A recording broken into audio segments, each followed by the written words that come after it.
Hey traders, this is Blake Morrow with Traders Summit, and I have a little bit later this week, but we still have them this week. I have Dick Matthews from Pardus FX. How are you, Dick? I'm good. I'm pleased to report that it's raining in London. So everyone's now Hey, happy. raining in London is good. You know, usually we try to meet at the beginning of the week, but we had to push it back because of scheduling. But it's nice to have you here because it happens to be on a day where the UK, released its inflation figures. And what do you make about that double-digit inflation number that you got out of your home country? 10.1%, still lower than the real figure. I still think it's up towards 13-14%. Certainly when I do my shopping, or even still now with petrol or gas dropping in price, it still really hurts. And it's just like, how have I spent that much money? I bought nothing here, and I've spent like £100. It's really, really odd. I think, and I go back a long old way. I started broking and trading when God was a boy, they say. And I still think that they're way behind the curve, the Bank of England. Yeah. Gilts got hammered today, much worse figure than expected. Gilts get hammered. The pound still looks very top heavy to me. I was going to say, bear diamonds. You look at the sterling response following that inflation print, and here we are now. Obviously, things can change between now, the time that people are watching this video, and what price action we're seeing right now. But sterling's trading just below 120.50. It can't get out of its own way now. And you've been bearish the sterling because you think the Bank of England cannot raise rates at the pace it needs to keep up with the pace of inflation. And when you have the sterling as heavy as it is following that inflation print, is that just proof and evidence that that's exactly how the market feels? Yeah, I fear it is. I think the Bank of England now has to raise by 50 basis points on September the 15th. And the market, funnily enough, the derivatives are pointing 52 basis points, which is a really strange number. They really should then follow on in October and November with another 50 basis points in each of those months and follow the Fed and try and just really hit it on the head hard. But at the moment, it's like trying to hit a mold and they keep missing it and they're behind the curve. So what is that going to do to the UK economy, and how does that translate, and how do we express that in currencies? Right. So eventually they'll get to a level. The pound will get supported, the pound will start rising, inflation will start dropping because so many things are priced in, like oil's priced in dollars, so it'll bring down the price of oil, which will bring down inflation. But I think we're going to have a massive recession over here. And I don't actually think dissimilar to the States, but I'm a great believer in America. Maybe it's because my nana was American, but I think America will recover much quicker than the UK.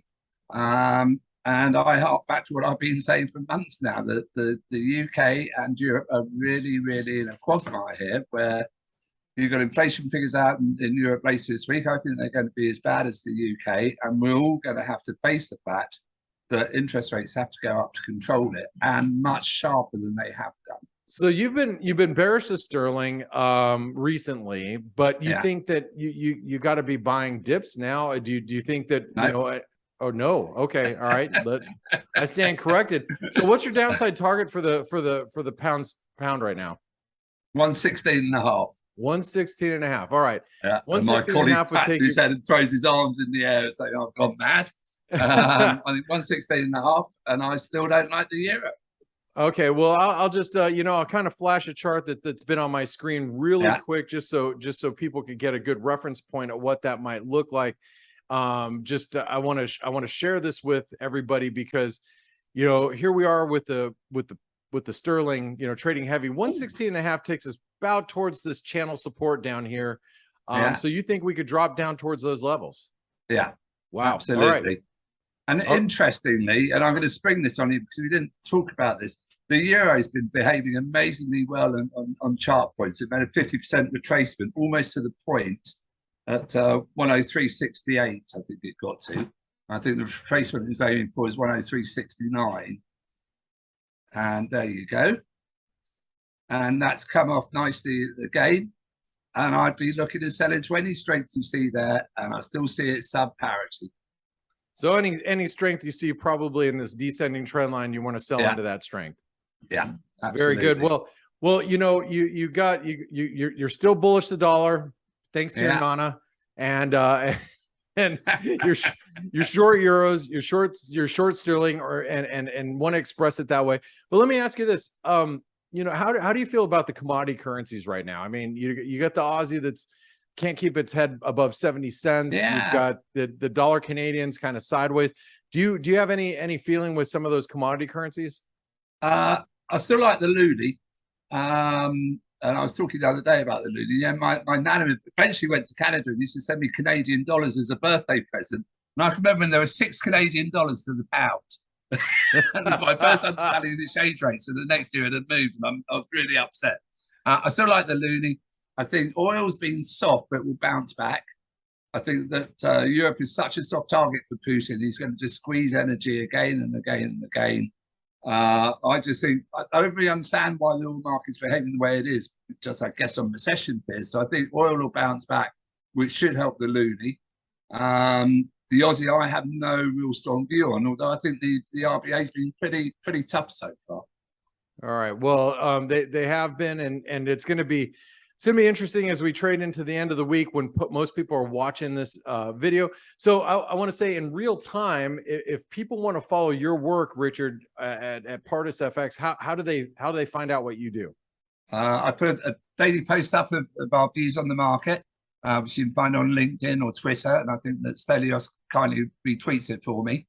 And then they can contact me either by my email, which is richard.matthews@pardusfx.com, or through Twitter. And I certainly get some comments on Twitter, not always about football, but I occasionally get comments about inflation. Well, football is okay noise for most of us. Yeah.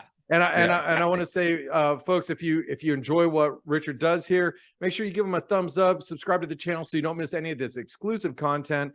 And for a man who's been in the markets as long as God, you still look great. Thanks very much, and look forward to seeing you next week. We'll see you next week. Cheers now. Bye.